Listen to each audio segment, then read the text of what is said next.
Hi, I'm Berta Boucher. I'm the director of Proslogia, Inc. If you would like to learn more about me or Proslogia, Inc., please check out our other videos or go to our Facebook page. Today, I want to give you some important news, and that is that the Department of Justice recently published a settlement agreement that it developed together with the San Bernardino City Unified School District. This agreement sets a precedence for every other school district in the country. It will have far-reaching and hugely impacting effects on policy and practice in the schools as it relates to students who are learning English. In previous videos that I've done and presentations that I've given, I have talked about the fact that students who are learning English in our schools are not being successful learning the academic material that they need in order to graduate successfully.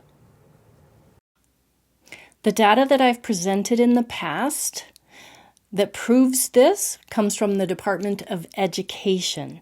Here I have graduation rates of EL students, and you can see that the states that are darker blue have the better graduation rates. The states that are lighter blue or green or even yellow have the lowest graduation rates. This is for the year 2018. Here is a close-up of the graphic that shows the states with the lowest graduation rates, and you can see that New York is on the top of that list.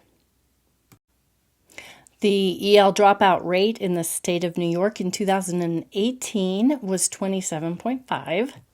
The EL dropout rate in California in 2011 was 24.8%. Most school districts are doing a good job teaching their students to learn English. They are measuring their progress, and they are reclassifying students from non-English proficient to English proficient. So 70 to 85% of students who come into the schools as young children are reclassified by the time that they're in the 8th grade. But even if they are reclassified as English proficient, they may still be behind in their academic learning. Up until now, we have had the Department of Justice's clarification about the Equal Educational Opportunities Act in the form of various memoranda that they've published. This one is titled, Ensuring EL Students Can Participate Meaningfully and Equally in Education Programs.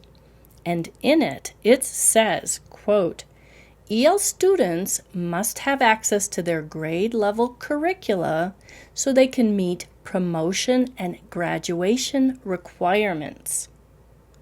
Also, it says, quote, school districts must monitor the academic progress of EL students to ensure they are meaningfully participating in the district's programs comparable to their peers who were never EL students. Now that the DOJ spent years investigating the civil rights complaints in the San Bernardino City Unified School District, and they have published the settlement agreement, all school districts around the country will be held accountable for the low graduation rates of EL students. I'll do another video later that will look more closely at the settlement agreement and explain how it will drastically change the practice and policy in our schools as it relates to EL students. But for now, I'll do just a quick review of the major points here so that you can see in general what it entails. So I'm looking at the settlement agreement, and the first page talks a little bit about the history of the investigation that the DOJ did. Evidently, they went in right around November of 2010 because of some civil rights complaints. the DOJ identified several issues that the district needed to remediate, and then the district began implementing the necessary reforms and reporting back to the DOJ. In 2018, the DOJ conducted a review. At that point, they analyzed hundreds of pages of documents. They conducted a site visit that included classroom observations and interviews of administrators and staff. And then in 2020, the DOJ expanded its review to include issues involving the provision of adequate services for ELs, including the design and implementation of the district's English language development program. So it started as a rather small investigation, and then it just kind of ballooned into a huge investigation. So let me tell you what the conclusions were.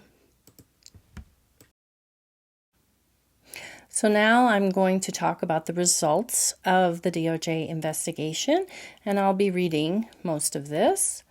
So they found, number one, first, the DOJ concluded that the district failed to provide its EL students with appropriate and adequate language services. The DOJ determined that the district deprived many secondary school ELs of necessary focused instruction in English language development, failed to group students by their level of proficiency in English when providing ELD, and prematurely exited students from the EL program. Second, the DOJ found that the district did not provide its EL students with qualified staff to implement the EL program adequately. And here's the kicker. Specifically, the DOJ concluded that core content staff responsible for integrating the English language development into their lessons were not properly trained, and as a result, many ELs lacked meaningful access to core content classes. In addition, the DOJ determined that the district lacked adequately certified staff to provide focused instruction in ELD. Third, this is a big one, the DOJ found that the district failed to conduct evaluations of ELs for special education services in their native language and failed to consider whether ELs with disabilities required native language instruction in order to meaningfully participate in the educational program in the district. That's important. And then fourth, the DOJ found that the district failed to ensure that ELs had adequate access to the Gifted and Talented program and to advanced coursework in high schools. Fifth, and finally, the DOJ determined that the district did not adequately monitor and evaluate its EL programs for effectiveness. So, wow. I can imagine any school district being put under that kind of scrutiny for that length of time and having similar results. This video was produced by Proslogia. Please like, subscribe, and follow the link to learn more about our organization.